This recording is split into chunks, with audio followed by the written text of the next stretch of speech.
Hey everybody, how's it going? Stoutman coming back at you once again, and today I'm going to talk to you about some more Blu-rays that I picked up. Today, of course, I picked up some spooky Blu-rays, as the title would indicate. Well, not all of them are like spooky per se. They're just, a mixture of dark and disturbing and sometimes fun and sometimes spooky movies. I figured it was about time. Halloween is coming up very, very quickly here, so I wanted to get some fun stuff to watch for the season. And I've actually already watched one or two of these since getting them, so pretty cool. I know, crazy. Me actually watching the things that I buy. I'm going to do these out of order because otherwise it would take me too long to figure out when I got them, because I literally picked up like one or two a week and now I'm doing the video about it. So anyways, as a result, I figure I'll just, show you what I got in no particular order. So to start off with, we'll talk about Batman: A Mask of the Phantasm, which I honestly did not think I was going to get on Blu-ray anytime soon because, well, it's a Warner Archive release. And Warner Archive, as you know, can be very expensive.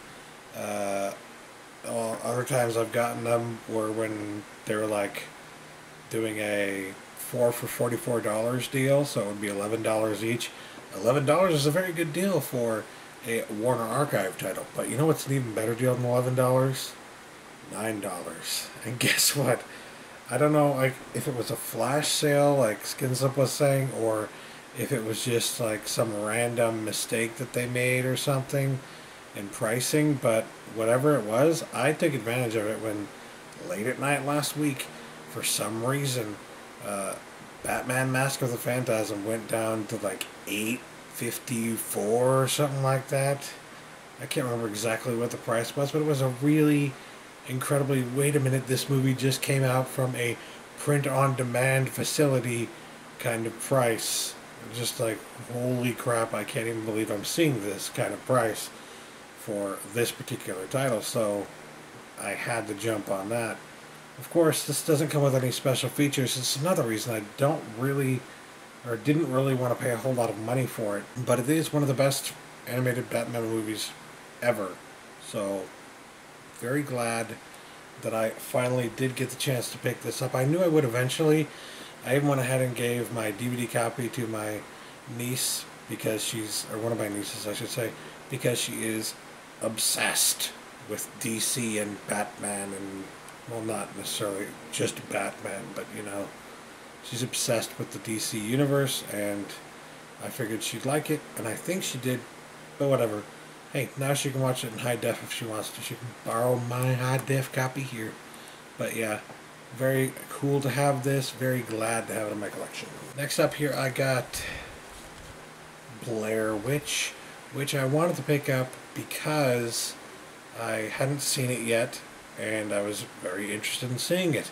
I figured that I would do a video about the Blair Witch movies. I guess you could call it a trilogy now, technically. But, I figured I'd do a movie about the first, second, and third movies and give my thoughts on them, and, go back and see what the second one is actually like, because I've seen the second one a couple of times, and both times I didn't really like it. I believe the second time I liked it even less. But it's been a while since I've seen it, and everybody that all my friends keep saying, no, it's actually good. There are actually redeeming qualities to it. So you know what? I'm going to go back. I'm going to watch the second movie.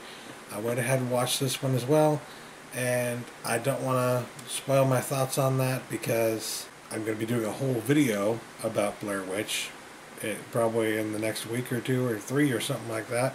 So yeah, you can hear my thoughts then when I actually produce that video. But for now, yeah, picked up Blair Witch. I think the price tag was a little under $10. I can't remember exactly what it was, but it was recently marked down to $9.99 on Amazon, and then I found it for $8.50 with Prime shipping, and then, of course, with taxes, that bumped it up a bit, and yeah, either way, whatever the case may be, I got this one for a pretty dang good price.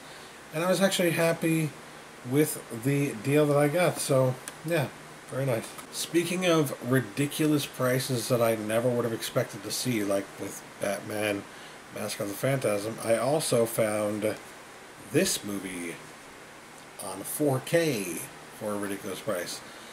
Starship Troopers 20th anniversary on 4K. I believe this actually just came out.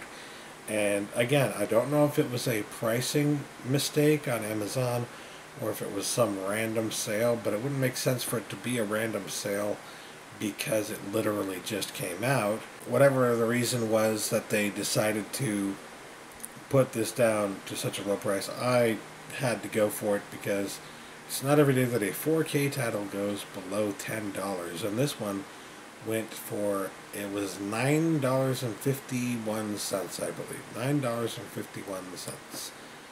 I was just like, what do you mean?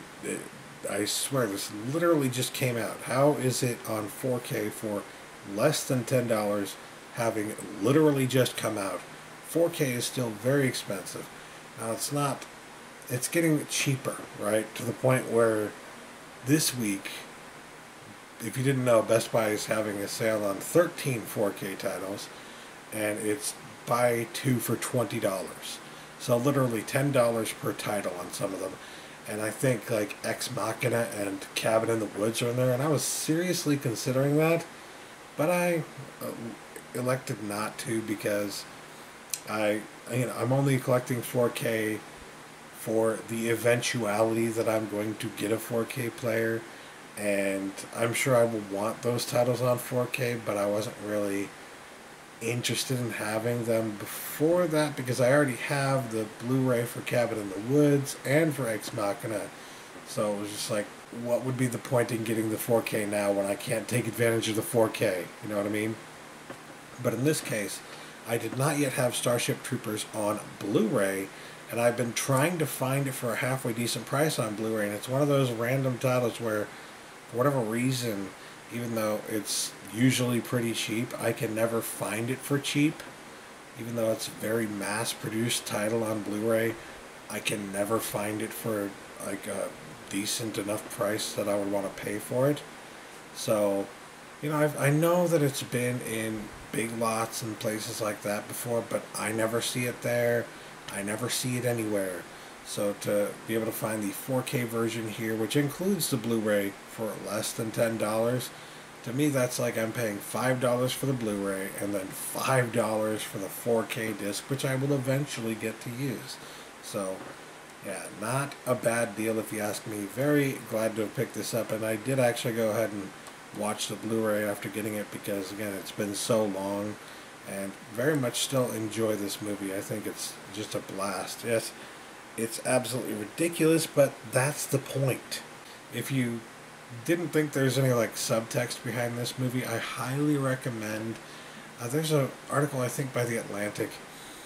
But there have been a lot of articles and a lot of I think not books, but maybe like chapters in books or sections in books, film history books dedicated to this particular movie and the fact that it's kind of a, I don't want to say mockumentary, I don't want to say a spoof, but it's definitely making fun of something. I don't want to give away what exactly it's making fun of, but let's just say there's some subtextual commentary going on in this film, and it's intended to be somewhat of a dark comedy if you didn't get that. So, yeah, definitely look into that if you didn't know that about Starship Troopers, because even the creators of the film say that's exactly what it was trying to be, what they were trying to do with it. And it makes sense if you think about RoboCop being a bit of a dark comedy as well, because it was done basically by the same guys. This movie was done the same guys that did RoboCop. So if you understand RoboCop to be a bit of a dark comedy, you gotta look at Starship Troopers the same kind of way. So yeah, and that's the way I prefer to look at it, and that's why the sequels never really interested me, because the sequels were just like taking the concept that it started with as like a kind of a a joke, a spoof kind of concept, and running with the joke as if it were something to be lauded. You know what I mean? It was just weird. It was fake. It was artificial. There was something that was so artificial about the sequels. I just couldn't get behind it because it was just like, this is just praising the things that they were commenting on as bad and funny and stupid. They're trying to say these things are bad and funny and stupid, and you're holding them up as something of value in the sequels. Not ironically either. You're just doing it because you actually believe that shit. Nobody got this movie, and then they made sequels about how they didn't get it. That is my problem with the sequels. Anyways, Starship Troopers. Glad I got the 4K for such a really good price. Next up, this title I actually got with the gift card that Amazon sent me. So, I wouldn't say every month, but, you know, every now and then I get a gift card from Amazon for all the links that I put in my articles and whatnot that link to various things on Amazon. I even put the links here in my videos, but I don't think many people use them. Some people do, but you don't have to. It's not a requirement. It's just something that I put in there if you want to. If you feel like buying something on Amazon and you want to help me out at the same time, all you have to do is click on the link. You don't have to pay anything extra in order to help me out. You just pay whatever the price is on Amazon, and then they give me a kickback. That's how it works. So with that kickback, it adds up after a while, and it allows me to get a gift card from them that I'm then able to use to pick up something that I want. So I decided to pick up this time around a title that I've been holding out on for way too long, and I'm glad I finally have in my collection. VHS 2. I love this movie. I think I liked it even more than the first movie, but this one is always so hard to find for a halfway decent price, which is the reason that I never picked it up until now. I ended up picking it up because it came to like $10 and some change, and that was about how much money I had on my gift card. So it was kind of the perfect fit. $10, by the way, is actually a fairly good price for this on the open market. Even used, it's just really hard to find a good deal on this one. I don't know why, but my guess would be that it wasn't as mass-produced as the other ones were, you know, as other horror movie sequels are. But I still really, really enjoyed it, and in some aspects I felt like they did an even better job in this one, like I said, than in the first one. And I also liked some of the segments in VHS Viral as well, so I'll probably pick that one up at some point. But I don't want to pay too much for it because there was literally like 2 or 3 segments in it that I enjoyed. In fact, I think there was 2 segments that I enjoyed and then like one that was okay. But enough that I would want it, but not to pay too much for it. In this case, there was a lot to love, so glad that I have this now, and I'm probably going to watch it again before Halloween, so very cool. Next up, I decided to pick up Under the Skin, which it's really hard to see the title, Under the Skin, because of the way the artwork is on this particular Blu-ray. It's very dark, and the movie itself, of course, is very dark, but it's also a bit of an artsy movie. It's something that most people are going to watch and be like, huh? What's going on here? It's an artsy horror film. I know, everybody's favorite, right? But I decided to watch this when it was put on Amazon Prime, like, I guess I would say a year ago now. And at first I thought, what the hell even is going on here? Is this, like, now I would say it's kind of a David Lynchian film in some respects. It's like, I don't understand what the hell this character even is, what she's doing, why she's doing it. But eventually, by the end of the film, well, not everything gets explained, but most things get explained, and it's fairly freaking disturbing. But I feel like it's one of those movies that rewards rewatching. So even though it's disturbing and dark and twisted, I wanted to pick it up because, one, it's one I wanted to rewatch, and two, it was actually a really good price, $5.99. I mean, for something that's like an indie horror film, so to speak, that is also artsy and kind of hard for most people to appreciate. So, those kinds of movies are rarely ever low in price, So the mere fact that this went down to $5.99 was just like, yeah, I gotta get that. And yes, Scarlett Johansson was amazing in this film. It almost makes me wish she would do more horror films, but, she can do whatever the heck she wants to because she's such a huge star, and I'll probably watch anything she decides to do because she's so good. So, yeah. Very glad to pick this up, especially for such a good price. And then last but not least, I decided to pick up probably the most expensive, no, in fact, absolutely the most expensive title I will have to show you this week, and that is the Ultimate Collector's Edition, well, the 35th Anniversary Limited Edition of E.T. on 4K.